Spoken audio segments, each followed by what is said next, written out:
Hey, Dean. Hey, Carrie, good morning. How are you today? Fabulous. How are you? Well, thank you. Appreciate you joining us for another edition of the Inner Nine series. Yeah. Today, we're going to talk about something that you and I seem to see quite regularly. So I'm going to paint a picture and you can tell me a little bit of your thoughts. So we see these leaders that have great intentions. They've got big goals, well thought out strategies, and yet their teams often don't tell them everything they need to hear. Meaning they don't often get the truth, kind of with what's really going on soon enough. So I want to talk to this topic. You call it approachability and using approachability as a leadership strategy, not a personality trait. What do you mean by that? But yes. So we have a framework of self, others, and impact. And the approachability, oftentimes people think is my office door open or can you just text me freely without a Outlook invite? And I think this is what most leaders miss. Every day their team members are making a decision. Do I bring this information to you or do I keep it to myself? And they don't decide based on your values, your statements about how available you are. They're deciding based on how you respond when things get messy. So back to the self, others, impact, approachability really starts with self. So, what does that look like from the team side then? So picture somebody on your team who just spotted a problem. Maybe a client deliverable is off or there's tension between two high performers. In a split second, they are running an internal script. They're thinking, okay, if I bring this up, am I going to get curiosity or am I going to get consequences? Will I be thanked for bringing it up or will I be blamed for being a part of it or maybe being a root cause of it somehow? That internal gate is what I'm talking about. Leaders don't often see it, but the behavior is reinforcing it or quietly dismantling this gate. Okay, so if I hear you right, what you're saying is how you respond determines whether the team feels encouraged or discouraged to bring things to your attention. Yeah, exactly. And this is where approachability becomes a strategy. It drives speed of problem solving, it drives the quality of decisions that you have, and it drives whether or not innovation on your team even has any oxygen. Okay, but a lot of leaders probably hear approachability and they think, well, I'm friendly. And as you referred to before, my door is open. I have open door policy, so I'm good. So what are they missing? Well, the disconnect is that they confuse being nice with being safe to tell the truth to. So, approachability isn't how warm you are at the holiday party. It's a system of signals. It's the way you structure your time. It's how you react to bad news. It's how reliably you respond when people reach out. And those are strategic choices, not necessarily personality traits. Okay, and I got to imagine that there's some real world consequences here, right? Oh, yeah. I mean, if you think about it, when approachability is low, problems show up late and they also get very expensive. When it's high, when approachability is high, your issues surface early, more people contribute, and you unlock performance that you didn't even know was sitting in the same room. All right. So you mentioned that there are three things that you recommend leaders pay real close attention to here with regards to approachability. Yes. Can we start with the first one, which is access? Yes. Access. First one. Access answers the question, can people actually get to you when it matters? A lot of leaders think that they're accessible because they say, my door is always open. And then you look at their calendar and it is like a Tetris game on max hard. Back to back meetings, overlapping, different colors. And I mean, really, that's not an open door. That's a gate with a velvet rope. So what does that look like in the real world then? Somebody has a truly unplanned conversation with you in weeks, if they haven't had one of those, or if you're constantly moving one-on-ones for higher priorities, you're teaching your team where they rank. Okay, so what can leaders do to improve their access then? I think one of the most practical things is protected office hours, say 2 hours, the same time every week, blocked and honored. And in this way, you tell your team, this is your time. Drop in, there's no agenda required.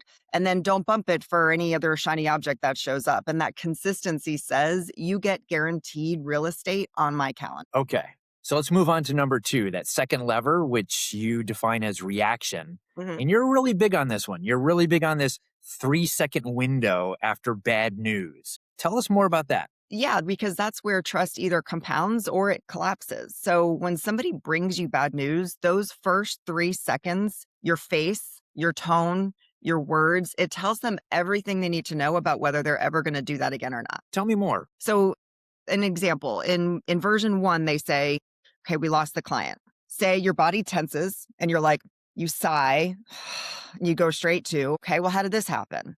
Right? Mm. That feels a certain way. But in version two, you take a deep breath, give it the 3-second pause, and your first words are, okay, thank you for telling me. Let's walk through what happened. It's the same problem. It's a completely different signal that you're giving the person bringing you the information. Okay, so then I'm hearing you say you don't necessarily have to suppress how you feel, but the words you choose matter here. Yeah, we want people to feel what they feel, right? We're not robots. So there is an authentic response that brews inside us when bad news comes up. And so that's real. Be real, but you just don't have to broadcast your unfiltered reaction. You can't always control the emotion that you have, but you can control that 3-second gap between feeling it and then showing it. And that leadership gap right there, that's real muscle. That's strong.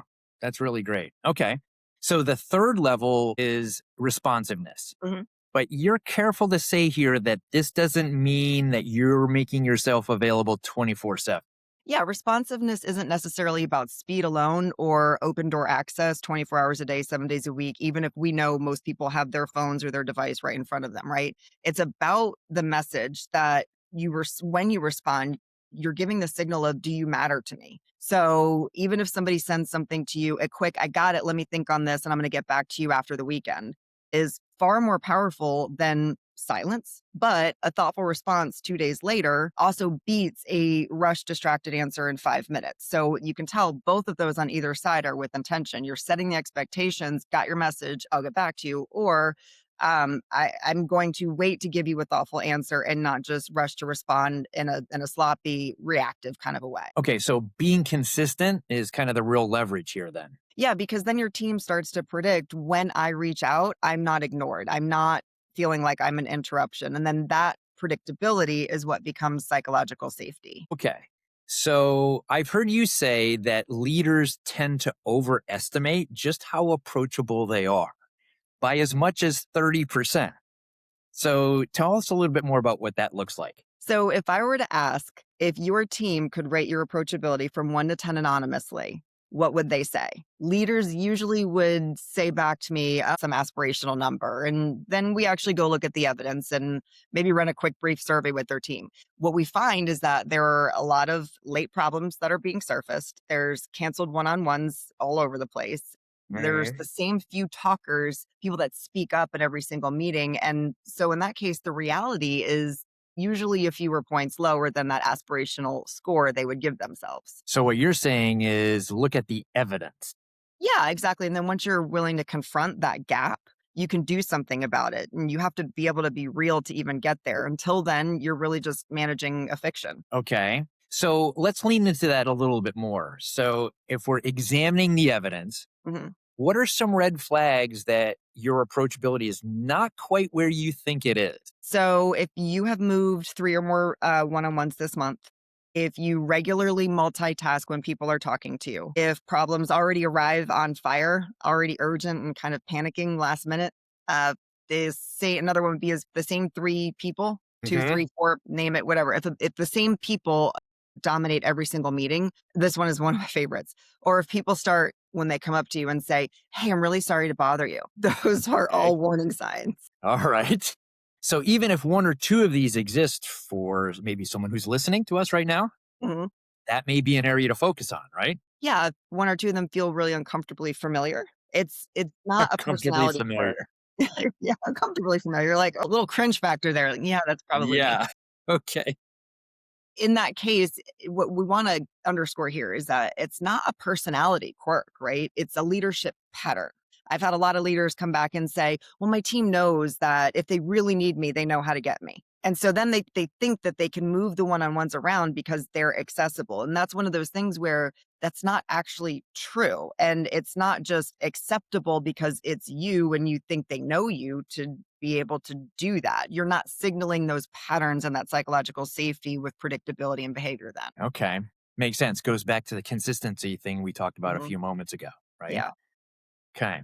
All right. Can we move this a little bit into the tactical side? So those that are listening in at the current time, they can kind of have an idea if they've identified to your point are some of these things were uncomfortably familiar. Let's talk about how and what they can do. So, give us a quick overview of some of the micro behaviors that change approachability, and where would you want to start? Start your one-on-ones with a real check-in, not, "Hey, how are things?" We all tend to do that, right? It's a subliminal response to somebody coming on the phone or coming into your office. And Okay. at the same time, we're still checking our phones or opening our laptop or, ruffling the mail. Point being, you want to ask a specific human question and then listen. So, for example, hey, you were quiet in yesterday's planning meeting. So, what's on your mind about the Q4 roadmap? Then shut up. Give it 30 seconds. Let them roll. And that would be something that's specific where you're really trying to make an authentic connection, not just a, hey, how's it going on a surface level? So you're not just gathering data, you're actually saying to someone, I see you and I hear you. Yeah, and remember that the whole point of this is that every signal that you give in conversations and opportunities like this, it's a signal that earns you trust. And that trust is what gets you truth later on when it matters most. And moving on to the second behavior, that's the, I think if you, as if I understood you correctly, you defined as protected office hours. What does that look like? That is, say, every Tuesday, 2 to 4 p.m., my calendar is open for you. No agenda needed. If something's on your mind, an idea, a concern, a problem you're not sure how to frame, come in. That window is protected for you. And I'm guessing the protected part is the key element here. Yeah, the first time that you cancel those hours for something else, you've told your team exactly where they rank. So keeping that block is an integrity move. It's not a time management trick. Okay. Time management trick. We try to avoid those, right? Yes. So the third behavior, as I understand it, kind of my favorite actually, because it's so simple, yet sometimes so difficult, which is thanking people for the problem. Really? Yeah, that's a big one. And it is difficult because it's not what we instinctively want to do when issues are brought to us, right? But when somebody brings you bad news, the very first three words need to be, thanks for bringing me this. It sounds almost too basic, but over time, your team learns, okay, around here, we don't hide problems. We don't have to. We bring them up and we get thanked for doing it early. So, what you're doing as a leader is practicing gratitude first and then coaching, AKA, or your response or what you're going to do about it second. Gratitude first, coaching second. Love that. Love the fact that you can be thankful and grateful first and then move into the coaching thing because that to me seems that it would make the coaching part just a little bit easier. Yeah, if you think about it, you're moving then from the I'm here to evaluate you to I'm here to work this with you. Feel almost like somebody going out and stepping on stage with a spotlight versus the curtain opening where you're standing side by side. Okay. All right, let's move on to the fourth behavior. That's the one that you kind of tend to like a lot, which is asking the question, what else should I know? Why is that so powerful? Oh, this one is so good. What matters most in conversations when somebody's bringing you a problem is the thing that people almost didn't say. So when you give it a quick pause and then you ask, what else should I know? And then you actually wait for it, 5, 7 seconds of silence. Might feel uncomfortable, but what you're doing is you're creating space for the real truth to come out. That's when you'll get the, okay, there's one more thing, right? And that, what they say right there, that is the gold. Oh, yes, the uncomfortable silence. Yeah, and it can feel awkward the first couple of times you try it, but if you think about it, that discomfort really is the price of admission for an honest conversation. Okay. All right. And the last one, which is the big one, is the thing that we tend to be most proud of is our ability to multitask. Oh, yeah. But you're saying no multitasking. Yes, when somebody is being vulnerable or you're inviting space for vulnerability, say they're sharing a concern or they're giving you feedback or maybe even they're admitting a mistake, your divided attention says, this is not important enough for my full presence. Close the laptop, flip the phone over, make eye contact. That is a signal of respect. And respect is the soil in which approachability grows. That's what truth and transparency stands upon. So if you want people to bring you the hard stuff and to give you the real idea of what's going on, then you're saying give them the gift of your undivided attention. Yeah, if you think about it, presence is the new power move. Okay. All right. So it's time to talk a little bit about some hands on application here. What can people actually do this week to begin this process? Love it. Okay. First thing, rate your approachability from 1 to 10, and then write down evidence for that number. Okay. Second thing is pick one warning sign that you see in yourself. The third thing is then just choose one of the behaviors and run a 7-day experiment. Okay. 7-day experiment. So, what should they pay attention to in those 7 days? So if you go back and you evaluate over the 5 that we just listed, if Hmm. you pick 1 or 2, that's what we want to focus on in the 7 days, right? What you want to notice is who comes to you that didn't come to you before at the end of that 7 days. What kind of things are they bringing to you? How much earlier are problems showing up? Look and see whether quieter voices are starting to test the waters, and then capture those observations because that's real milestone tracking. By day 7, you'll see small but really meaningful shifts in their behavior. And that's a direct response to your own behavior. Okay. And then you layer in the next behavior? Yeah. And then you work through the 5 that we've outlined here. Really, you don't need a grand transformation plan. You just need consistent micro signals that say it is safe to tell me the truth and it's safe to do that early. That's how you build a culture where truth reveals itself faster, and then your talent thrives. They feel safer to do so, and so they just grow into them. Uh, In our working dynamic, and when we've seen or felt approachability, either with each other or with work, like what has that felt like? What examples have we actually lived? Well, I think the biggest thing is when you talk about the multitasking piece, that one seems to resonate with just about everybody that we talk to. Yeah. And for us, when you talk about leaders that convey the fact that they are actually fully engaged with leading their team, they put everything aside and Yeah. they focus on the person in the room. Their phone gets turned off, their computer gets closed down, and they actually make eye contact and have a one-on-one conversation. And that seems to be one of the key elements that is missing on a regular basis. Is that what you meant? Yeah, and I think some of it is, I hate to say accidental, but I don't think people realize how those signals can be very loud, right? You think it's a quiet glance at your phone or nobody's Hmm. noticing, but your patterns are such that when you're doing that, other people see it and feel it, but you're just on the inside doing it. So you don't have the same response factor. Other people blatantly believe they can get away with it because of who they are. So there's one aspect where it's ego and it's I'm so busy and in such high demand that I have to look at my phone every 5 minutes. Hmm. Or it's a matter of I don't realize that I have developed a pattern of almost like a mini addiction to glancing at it. That's why they say turn the phone over, right? Turn it Yeah. over, put it in a different spot with a laptop, closing it, then you're not going to be interested in just, checking that one email ding that you see. So I think there's a lot of ways to prevent it, but being aware of it is really important too. Try and think some of the best leaders that I have had make you feel like you were the only person in the room. And that is, it's not necessarily meaning around other people. It means around all of the chaos, all of the noise that surrounds us in our own office every day. Mhm. When you feel like all of that is just sort of quiet and fading away and that, you have that opportunity to have your voice really matter. I think that's really powerful. It reminds me of the favorite person I used to work for, right? Other than you and work with, is when you would go into his office, he would first of all tell the secretary, that's back when we had secretaries, that to hold all of his calls. Second thing he would do is close his door after you Mhm. came in. And then he would sit down, he would clear his desk. So to your point, turn the phone off, turn it over, close the laptop, and then he would take out a pen, a piece of paper. He loved yellow legal pads, Mhm. and he always had a dozen sharpened number 2 pencils. I don't know what he had about pencils, but he just liked pencils. And he would say, "Do you mind if I jot down some thoughts and notes as we're having our conversation?" Your point about how it quiets the noise, Mhm. all of a sudden you're in an office talking with someone one on one who's paying 100% of their attention to you. In this instance, it's me. And it's very interesting the dynamic that occurs there because now all of a sudden I am engaging in a conversation where I know someone's interested in what I have to say to the point where he would jot down notes. We would have a two-way conversation and go back and forth.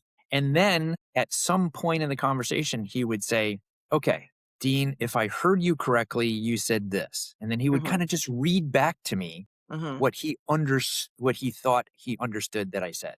and I would either confirm that or I'd modify it or correct it a little bit.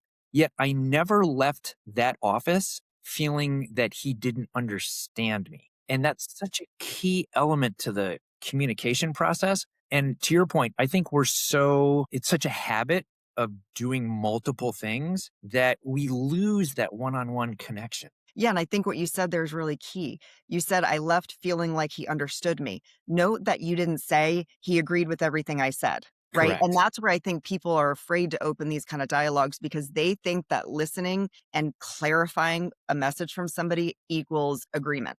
Yeah. It doesn't. You can still understand where somebody's coming from, let them know that you acknowledge what they're feeling, and then move forward with a different direction or a further time to think, whatever that may mean in that conversation for whatever the right outcome is. But I think that's really interesting is your key takeaway, what you feel and felt was understood. And that's what we're trying to do here, right? And I believe that that pattern is probably the same way he approached every single meeting with you, so you learn to rely on that. You know what you can count on. And we've said this before, but comfort is a form of expectations. I'm thinking of a leader that I almost have a polar opposite story. There was somebody that had the open door policy and the line out the door, people would just line up and wait.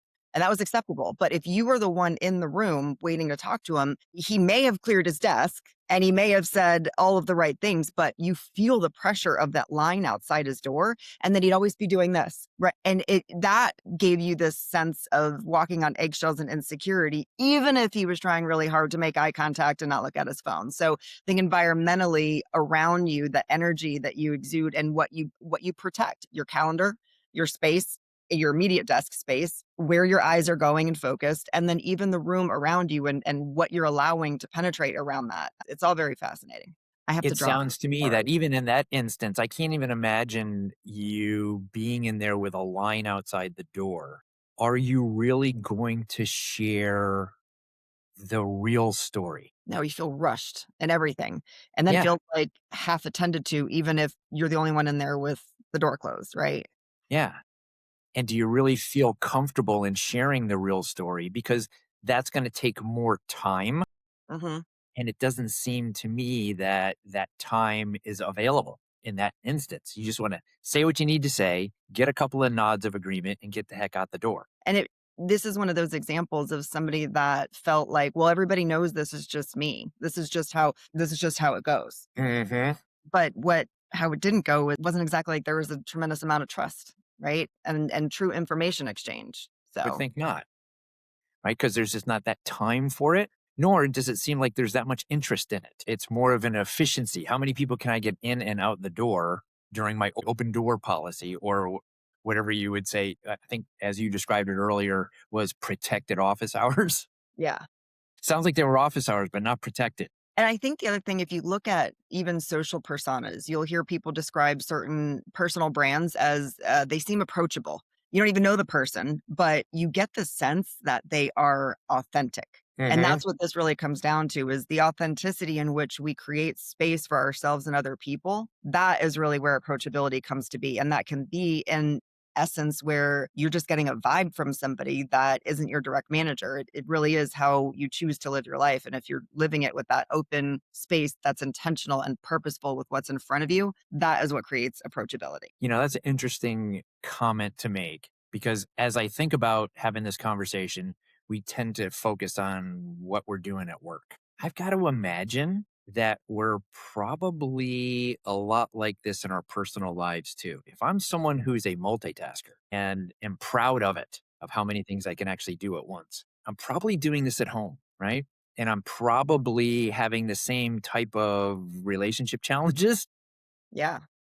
if that's a leap we can make here, that I'm sending the same signals that if I'm trying to have a conversation with my spouse or better half, and I'm doing something other than directly speaking with that individual, maybe I'm checking my phone, maybe I'm making coffee, maybe I'm doing something that is preventing me from that one-on-one communication. I gotta imagine the same challenges arise at home as well as in work. I mean, think about when you were a kid, if your mom was making dinner or your dad was fixing the car. Did you feel like you could go into their space and ask them anything you need? Now, blatantly being rude and interrupting is very different, but if your dad were to be under the hood and you were to go next to the car and you were to say, "Hey dad, I have a question about this." Was the response no acknowledgement? Was the response still working? "Yeah, go ahead, tell me what you need." Or was the response, "I'll be done with this in 20 minutes. Can I come find you?" Or maybe it was they put the tools down and they turn around and face you and the car can wait, right? There's a lot of different Mhm. ways that